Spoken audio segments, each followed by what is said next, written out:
Bismillahirrahmanirrahim. Assalamualaikum warahmatullahi wabarakatuh. Di sini saya akan memaparkan presentasi saya, yaitu pusat-pusat peradaban Islam di dunia. Sebelum saya akan menjelaskan tentang pusat-pusat peradaban Islam, saya akan sedikit mengulas tentang pengertian peradaban Islam. Kata peradaban terjemahan dari kata Arab al-hadarah dan kata kebudayaan dalam bahasa Arab adalah al-tasafaqah. Banyak orang yang menyinonimkan keduanya, namun menurut ahli antropologi, peradaban merupakan lawan dari kebudayaan. Peradaban adalah seluruh kehidupan sosial, politik, ekonomi, dan teknologi. Sebaliknya, kebudayaan adalah semua yang berasal dari hasrat dan gairah yang lebih tinggi dan murni yang berada di atas tujuan praktis dalam hubungan masyarakat. Misalnya musik, seni, agama, ilmu, filsafat, dan lain-lain. Jadi, lapisan atas adalah kebudayaan, sedang lapisan bawah adalah peradaban.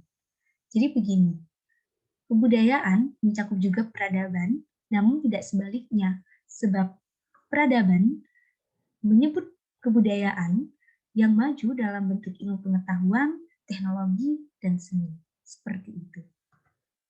Kemudian saya akan menjelaskan tentang pusat-pusat peradaban. Saya akan menjelaskan 9 pusat-pusat peradaban Islam. Yang pertama ada Mekah Al-Mukarramah, kemudian Madinah Al-Munawwarah, Baghdad, Kairo, Isfahan, Istanbul, Delhi, Andalus, Samarkand, dan Bukhara. Yang pertama ada pusat peradaban Mekah Al-Mukarramah. Mekah Al-Mukarramah adalah kota lahirnya Islam dan tempat Nabi memperoleh wahyu. Mungkin kita sudah tahu bahwa Nabi Muhammad SAW memperoleh wahyu Al-Quran di Gua Hiro yang bertempat di Mekah. Di Mekah juga terdapat Ka'bah di Masjidil Haram. Sebelum Islam menyebar, bangsa Arab menyembah berhala. Jadi banyak berhala di sekeliling Ka'bah. Kemudian Islam dibawa oleh Nabi Muhammad SAW dan kota Mekah menjadi kota suci umat Islam. Pada tahun 8 Hijriah, Nabi Muhammad SAW menaklukkan kota Mekah atau yang disebut dengan Fathu Mekah. Nabi Muhammad SAW menghancurkan berhala-berhala dan kota Mekah menjadi kota suci umat Islam. Kemudian yang kedua ada pusat peradaban Madinah Al-Munawwarah. Kota Madinah Al-Munawwarah awalnya bernama Yatsrib. Nabi Muhammad SAW bercita-cita ingin mengubah kota yang bernama Yatsrib ini menjadi kota Madinah Al-Munawwarah. Jadi awalnya kota ini bernama Yatsrib, kemudian diubah menjadi Madinah Al-Munawwarah. Nabi Muhammad SAW di Madinah membangun masjid. Nah, masjid tersebut tidak hanya dibuat sebagai tempat beribadah, tetapi juga jual beli dan tempat mengadili suatu perkara. Kemudian juga membentuk kegiatan mu'akhad atau persaudaraan, yaitu mempersaudarakan antar kaum muslim dan juga kaum muhajirin dan ansor. Kemudian mengadakan perjanjian antara kaum muslim dan non-muslim dan meletakkan landasan berpolitik, ekonomi, dan kemasyarakatan bagi negeri Madinah yang baru terbentuk. Kemudian yang ketiga ada pusat peradaban Baghdad.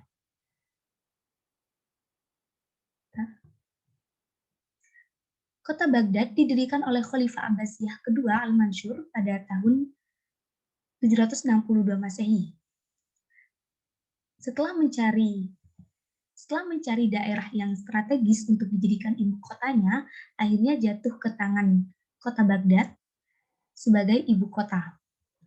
Sejak berdirinya kota Baghdad ini, kota tersebut menjadi pusat peradaban dan pengembangan dan kebangkitan ilmu pengetahuan dalam Islam. Oleh karena itu, Philip menyebutnya sebagai kota intelektual. Masa keemasan kota Baghdad terjadi pada zaman pemerintahan Harun ar-Rasyid dan anaknya Al-Ma'mun. Nah, sejak saat itu, memancar sinar peradaban Islam ke seluruh dunia. Ada 3 keistimewaan kota ini, yaitu ada prestise politik, supremasi ekonomi, dan aktivitas intelektual. Kota Baghdad ketika itu menjadi pusat peradaban dan kebudayaan tertinggi di dunia. Khalifah Al-Ma'mun memiliki perpustakaan bernama Bait Al-Hikmah. Kemudian di Baghdad juga banyak terdapat sekolah tinggi dan sekolah biasa yang memenuhi kota itu. Contohnya di sini ada perguruan Nizamiyah yang didirikan oleh Nizam Al-Mulk dan perguruan Mustansyiriyah yang didirikan oleh Khalifah Mustansyir Billah. Di kota Baghdad juga terkenal dalam bidang sastra, yaitu salah satu karyanya ada Alf Lailah Walailah atau Kisah 1001 Malam. Di kota Baghdad juga terkenal dalam bidang ekonomi, yaitu pada masa Harun al-Rashid dan Al-Ma'mun, perdagangan dan industri berkembang pesat di kota Baghdad ini. Kemudian yang keempat ada pusat peradaban Kairo. Maaf, sebentar. Kota Kairo dibangun pada tanggal 17 Sya'ban 358 Hijriah oleh Panglima Perang Dinasti Fatimiyah yang beraliran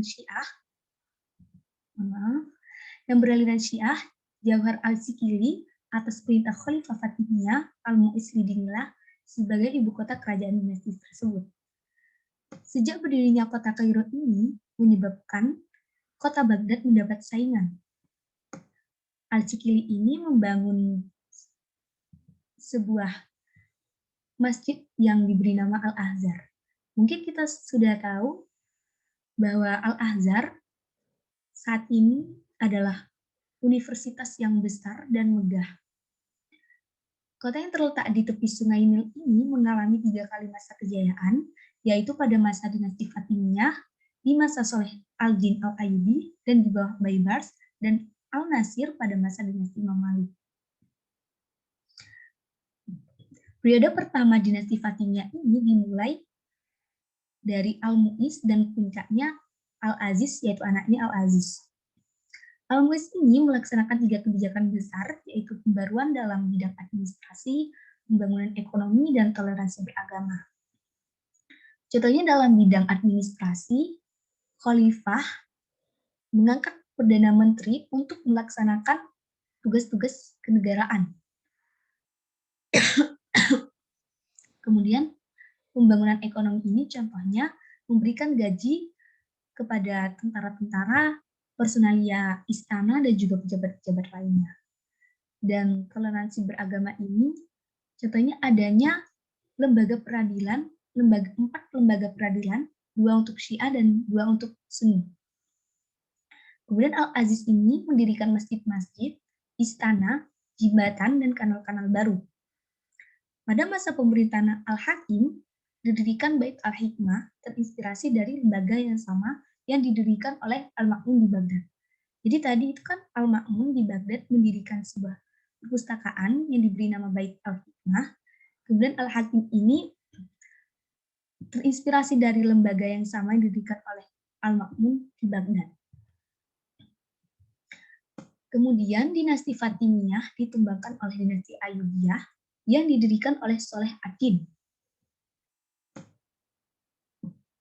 Dinasti Ayyubiyah ini mempertahankan lembaga-lembaga ilmiah, tetapi mengubah orientasi keagamaannya dari Syiah kepada Sunni. Dinasti Ayyubiyah di Mesir diambil alih oleh dinasti Mamalik, di mana dinasti tersebut mengalahkan tentara Mongol di bawah pimpinan Baybars. Sejak saat itu, Kairo menjadi satu-satunya pusat peradaban yang selamat dari serangan Mongol. Oleh karenanya, Kairo menjadi pusat peradaban dan kebudayaan Islam terpenting.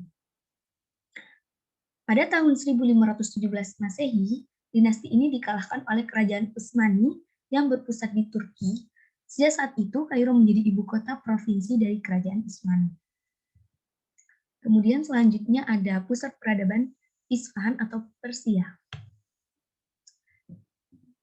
Isfahan adalah kota terkenal di Persia, pernah menjadi ibu kota kerajaan Safawi.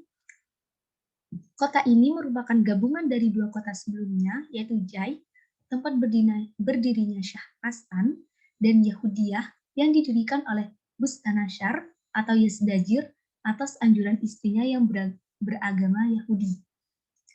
Ada beberapa pendapat tentang kapan kota ini ditaklukkan oleh tentara Islam. Jadi pendapat pertama pada tahun 19 Hijriah di bawah pimpinan Abdullah ibnu Athban yang diperintahkan oleh Umar ibnu Al-Khattab. Kemudian pendapat selanjutnya Al-Kabari menyebutkan bahwa penaklukan itu terjadi pada tahun 21 Hijriah. Aliran Basroh menyebutkan penaklukan Isfahan terjadi pada tahun 23 Hijriah. Khalifah Abbasiyah Al-Mu'taz, tentara Abbasiyah berusaha memadamkan pemberontakan Al-Alawiyin di Tabaristan tahun 247 Hijriah. Isfahan sebelum berada di bawah kerajaan Safawi. Jadi Isfahan sebelum berada di bawah kerajaan Safawi ini beberapa kali mengalami pergantian kekuasaan. Beberapa kali mengalami pergantian penguasa. Yaitu ada dinasti Samani tahun 301 Hijriah, kemudian direbut oleh Mardawij tahun 316, kemudian jatuh ke tangan penguasa Bani Buwaih, dan pada tahun 421 direbut oleh Mahmud Al-Ghaznawi, kemudian Isfahan lepas ke penguasa Seljuk, dan pada tahun 625 Hijriah terjadi pertempuran yang besar, di mana ketika tentara Mongol menyerbu negeri-negeri Islam, kemudian tentara Mongol menjadikan Isfahan bagian dari Mongol. Ketika Timur Leng tahun 790 Hijriah menyerbu negeri-negeri Islam, maka kota Isfahan ini jatuh ke tangannya. Kemudian Isfahan ini berada di bawah kekuasaan kerajaan Utsmani pada tahun 955 Hijriah. Dan pada tahun 1134 Hijriah terjadi pertempuran kembali, yaitu pertempuran antara Husain Shah, Raja Safawi, dengan Mahmud Al-Afghani. Dan pada pertempuran tersebut menyebabkan berakhirnya kerajaan Safawi tersebut. Dan pada tahun 1141 Hijriah, Isfahan berada di bawah kekuasaan Nadir Shah.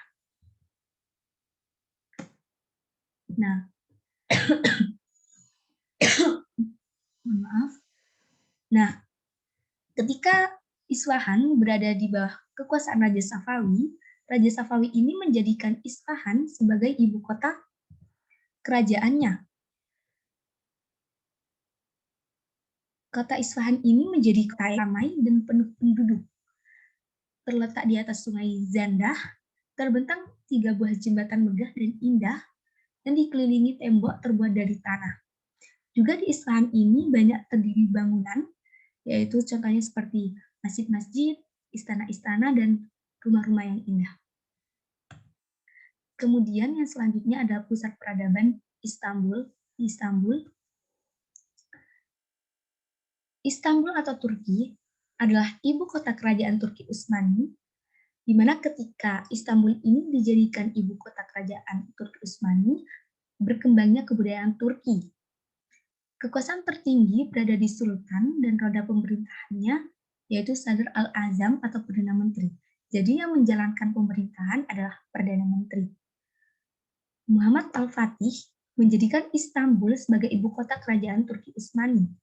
Muhammad Al-Fatih juga melakukan penataan hal ihwal orang-orang Kristen Yunani dan penganut agama Yahudi. Maksudnya di sini adalah memberikan kebebasan kepada pihak gereja dan mengakui agama lain sesuai ajaran Islam yang menghormati keyakinan suatu agama. Seperti itu. Kerajaan Turki Utsmani, rajanya memakai gelar khalifah. Wilayah kekuasaannya sebagian besar berada di Eropa Timur, Timur Tengah, dan Afrika Utara. Dalam bidang arsitektur, terdapat Masjid Agung Al-Muhammadi atau Masjid Agung Sultan Muhammad Al-Fatih. Yang ketujuh ada pusat peradaban Islam di Delhi atau India.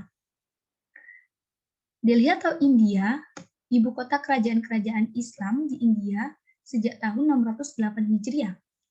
Delhi juga menjadi pusat kebudayaan dan peradaban Islam di anak benua. Delhi ini dikenal sebagai 7 kota Delhi. Maksudnya di sini adalah setiap dinasti memperluas kota dengan mendirikan kota-kota baru. Seperti itu. Seperti contohnya di sini ada dinasti Mamluk, yaitu mendirikan Menara Qutb Manar, kemudian mendirikan Masjid Qutb al-Islam, dan memperluas tembok kota Hindu yang dikenal dengan kota Kil-Arai Pitora atau kota pertama Delhi. Kemudian ada dinasti Khalji. Dinasti Khalji ini menambah bangunan masjid dengan atap yang indah dan beberapa menara lagi, kemudian memperluas benteng Lalkot, kemudian memindahkan ibu kota ke Siri sekitar 2 km dari yang pertama, inilah kota yang kedua, kemudian mendirikan sebuah istana megah. Dan juga ada dinasti Tughluq. Raja pertama dinasti Tughluq mendirikan Tughluqabad, kemudian dijadikan tempat pemerintahan tahun 720 Hijriah.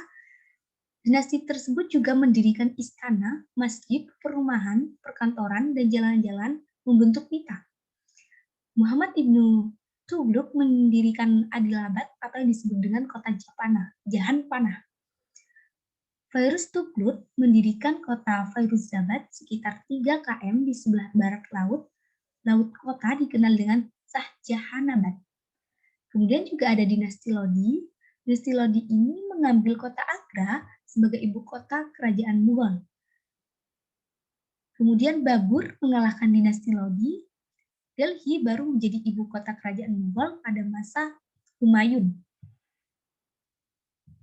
Kemudian yang ke-8 ada pusat peradaban Islam di Andalus.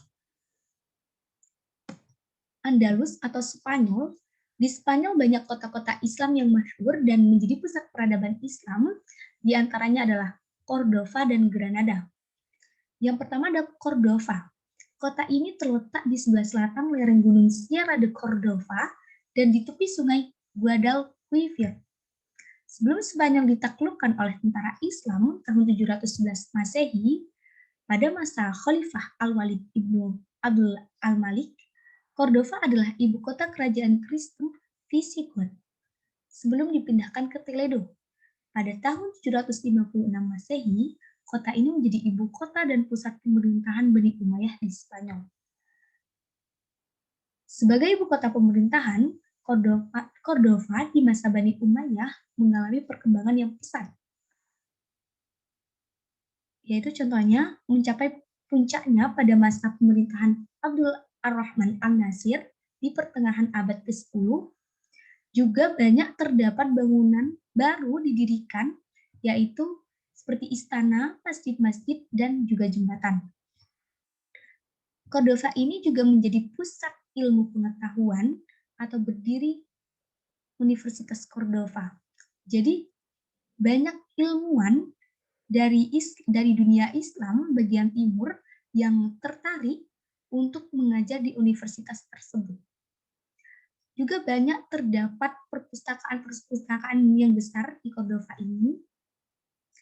Nah, kemajuan ilmu pengetahuan di Cordova ini tidak lepas dari peran dua khalifah, yaitu Abdul Ar-Rahman An-Nasir dan juga anaknya Al-Hakam.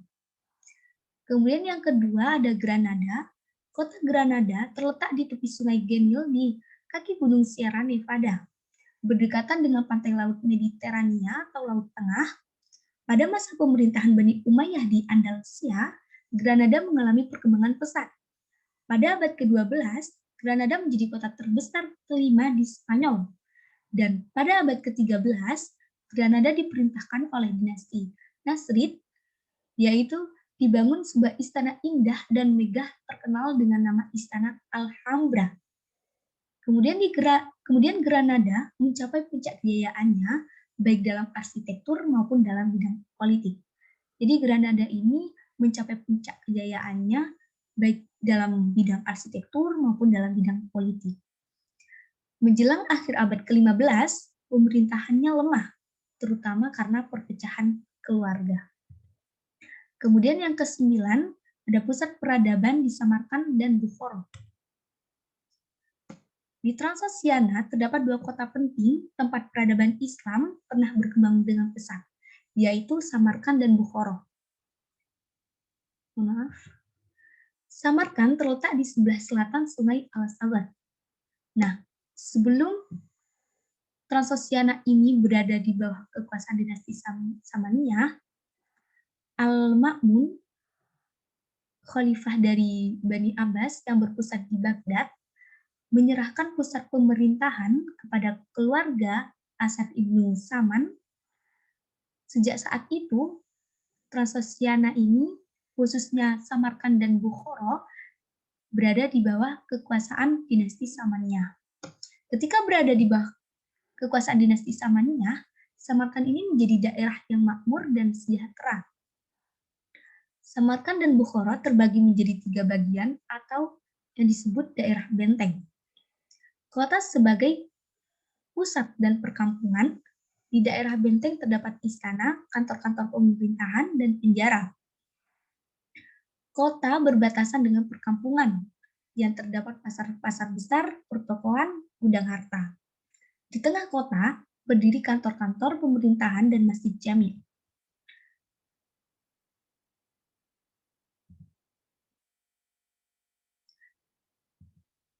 Penghasilan utama kota Samarkand ini adalah kertas Samarkand yang terkenal. Kemudian di Samarkand juga terdapat makam Qasim ibnu Abbas dan Baha al-Din al-Naqsyabandi. Kemudian di Samarkand ini juga terdapat seorang ulama terkenal masa itu, yaitu Abu Mansur al-Maturidi, atau pendiri aliran teologi Islam yang dikenal dengan aliran Maturidiyah. Abu Mansur al-Maturidi ini juga wafat di Samarkand pada tahun 333 Hijriah. Kemudian di Bukhara terkenal dengan perdagangan dan industri tenunnya. Kalau tadi Samarkand terkenal dengan kertas Samarkand, di Bukhara ini terkenal dengan perdagangan dan industri tenunnya. Di Bukhara juga melahirkan aliran teologi Islam yang dikenal dengan aliran Maturidiyah Bukhara. Kemudian juga terdapat ulama terkenal lainnya dari Bukhara adalah Imam Al-Bukhari, atau seorang ahli hadis terkenal di dunia Islam yang menulis kitab Sahih Al-Bukhari. Di Bukhara juga dikenal sebagai pusat ilmu keagamaan Islam. Kemudian dinasti Samaniyah itu beberapa tahun kemudian dinasti Samaniyah itu runtuh. Samarkand dan Bukhara jatuh ke tangan dinasti Seljuk Sanjar tahun 495 Hijriah. Pada tahun 536 Hijriah, dinasti Khawarizmiyah menjadikan Bukhara sebagai pusatnya. Dan pada tahun 606 Hijriah, kota tersebut dikepung oleh Genghis Khan, dan pada tahun 616 Hijriah, Bukhara diserang oleh Genghis Khan. Kemudian setahun kemudian, sebagian penduduk dibunuh dan bangunan dihancurkan. Jadi, kemudian kebangkitan kembali mulai tahun 771 Hijriah. Ulugh-Beg memperindah dengan mendirikan istana. Pada tahun 906 Hijriah, jatuh ke tangan Syaiban, Raja Uzbek, setelah wafat direbut oleh Babur. Tahun berikutnya dikuasai orang-orang Uzbekistan. Dan pada tahun 1917 Masehi, Uni Soviet berdiri dan Uzbekistan terdapat. Samarkand dan Bukhara menjadi bagian dari Uni Soviet. Mohon maaf. Kemudian, sejak tahun 1992 Masehi, Uzbekistan menjadi negara muslim merdeka dan Uni Soviet bubar dengan sendirinya. Terima kasih. Jadi, kota-kota yang menjadi pusat peradaban Islam itu terdapat masjid-masjid, istana-istana, dan juga rumah-rumah yang indah. Gitu. Sekian presentasi dari saya. Mohon maaf apabila ada kesalahan. Kurang lebihnya mohon maaf. Wassalamualaikum warahmatullahi wabarakatuh.